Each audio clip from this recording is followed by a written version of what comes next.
कहते हैं लालच का अंजाम बहुत बुरा होता है। आज हम आपको एक ऐसी ही क्लासिक बंगाली भूत की कहानी सुनाने वाले हैं जो इसी लालच और उसके भयानक नतीजों पर आधारित है।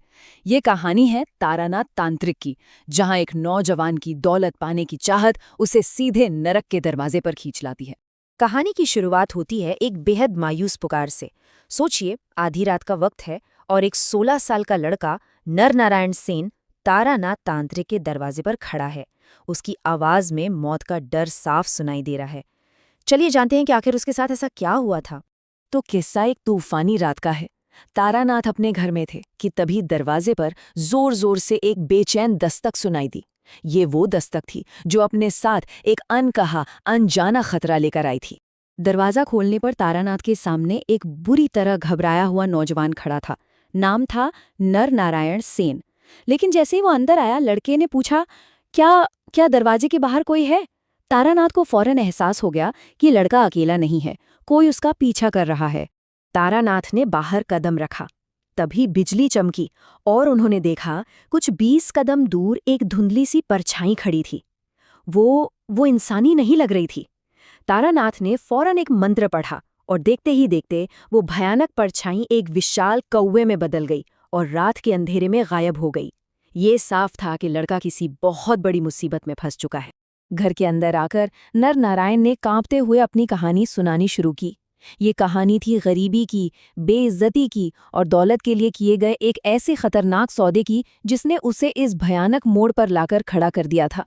हुआ यूं कि नरनारायण के पिता एक दुर्घटना में अपाहिज हो गए, जिससे पूरा परिवार गरीबी में डूब गया।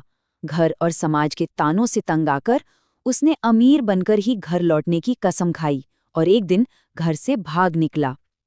भटकते भटकते उसकी यात्रा उसे एक सुनसान कब्रिस्तान के पास बने एक पुराने खंडहर मंदिर में ले आई। उसी मंदिर में जब नरनारायण अपनी किस्मत को कोस रहा था, अचानक एक लाल कपड़े पहने तांत्रिक प्रकट हुआ। उसकी आंखें अंगारों की तरह चमक रही थीं। ऐसा लगा जैसे उसने लड़के के मन की बात पढ़ ली हो। उसने दौलत का वादा तो किया, लेकिन उसकी एक कीमत थी। उस दुष्ट तांत्रिक ने नरनारायण को 3 काम करने को कहे। पहला, अमावस्या की रात एक खास कौवे की आवाज पर ध्यान देना। दूसरा, उस कौवे का पीछा करना। और तीसरा, वो कौवा जहां भी बैठे उस जगह को खोदकर एक खजाने का संदूक निकालना। पर यह कोई साधारण खजाना नहीं था, ये तो एक भयानक अभिशाप की शुरुआत थी। और अब कहानी उस पल की ओर बढ़ती है जहां सब कुछ बदल गया। नरनारायण ने लालच में आकर उन निर्देशों का पालन किया। उसे जरा भी अंदाजा नहीं था कि वो सिर्फ खजाना नहीं बल्कि नरक का दरवाजा खोलने जा रहा था। जैसा तांत्रिक ने कहा था, ठीक वैसा ही हुआ। एक विशाल कौवा उसे 2 जामुन के पेड़ों के बीच एक टीले तक ले गया। नरनारायण ने वहां खोदना शुरू किया और जल्द ही उसके फावड़े से कुछ टकराया। ठक! एक संदूक। उसकी खुशी का तो ठिकाना ही नहीं रहा। पर यह खुशी ज्यादा देर टिकने वाले नहीं थी। खजाना तो मिल गया था, लेकिन उस पर एक मजबूत ताला लगा था जो लाल कपड़े में लिपटा हुआ था। जैसे ही उसने उस ताले को तोड़ा, उसे एहसास हुआ कि उसने जिंदगी की सबसे बड़ी गलती कर दी है। तो सवाल ये है कि आखिर उस संदूक के अंदर था क्या? जैसे ही ताला टूटा, संदूक से घना काला धुआं बाहर निकला और उसने नरनारायण को पूरी तरह से घेर लिया। फिजा में एक खौफनाक हंसी गूंजने लगी और फिर उसे कुछ याद नहीं रहा। उस धुएं ने सिर्फ माहौल को नहीं बल्कि उस लड़के की आत्मा को भी अपनी गिरफ्त में ले लिया था। इसका सबूत उसी रात तारानाथ के घर पर मिला। लड़का अचानक कमरे से गायब हो गया। जब तारानाथ ने उसे ढूंढा तो वो उनकी बकरी का गला काट रहा था। उसकी आंखें वो इंसानी आंखें नहीं थीं। जब तारानाथ ने उसे रोकने की कोशिश की तो एक दानव की आवाज में उसने उन्हें धमकी दी। ये नरनारायण नहीं था, ये वो दुष्ट आत्मा थी। तारानाथ समझ चुके थे कि मामला बहुत गंभीर है। अब ये सिर्फ एक लड़के को बचाने की बात नहीं थी, बल्कि एक बहुत ही शक्तिशाली और दुष्ट आत्मा को फिर से कैद करने की चुनौती थी। अगली सुबह तारानाथ नरनारायण को लेकर उसके गांव पहुंचे, लेकिन गांव वालों ने उन्हें देखते ही अपने दरवाजे बंद कर लिए। वो लड़के को एक पिशाच मान रहे थे, क्योंकि उसके लौटने के बाद से गांव में अजीब और बुरी घटनाएं हो रही थीं। जानवरों की मौत हो रही थी और एक गर्भवती महिला पर भी बुरी नज़र का साया पड़ गया था। मदद की तलाश में तारानाथ उसी कब्रिस्तान में पहुंचे जहां से ये सब शुरू हुआ था। वहां नदी के पास उन्हें एक दिव्य शक्ति महसूस हुई और पानी के अंदर से एक आवाज आई।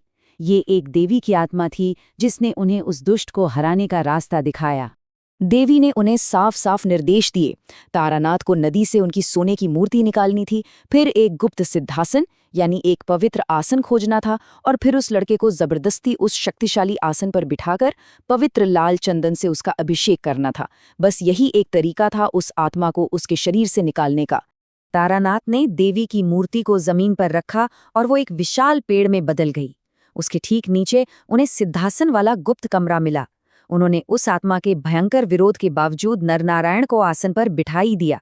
जैसे ही उन्होंने लाल चंदन डाला, लड़के के चारों ओर काला धुआं इकट्ठा हो गया। एक भयानक चीख गूंजी और फिर सब कुछ शांत हो गया। अभिशाप टूट चुका था। ये कहानी हमें एक बहुत सीधी और शक्तिशाली सीख देती है। नरनारायण का अनुभव हमें ये दिखाता है कि दौलत का हद से ज्यादा लालच इंसान को सिर्फ और सिर्फ बर्बादी के रास्ते पर ले जाता है। शॉर्टकट से मिली दौलत की कीमत बहुत बड़ी होती है। और अंत में ये कहानी हमारे लिए एक गहरा सवाल छोड़ जाती है। ये हमें सोचने पे मजबूर करती है कि इस दुनिया की दौलत और हमारी अपनी आत्मा के बीच असली मूल्य किसका है। आखिर ऐसा कौन सा खजाना हो सकता है जिसके लिए कोई अपनी इंसानियत को ही दांव पर लगा दे।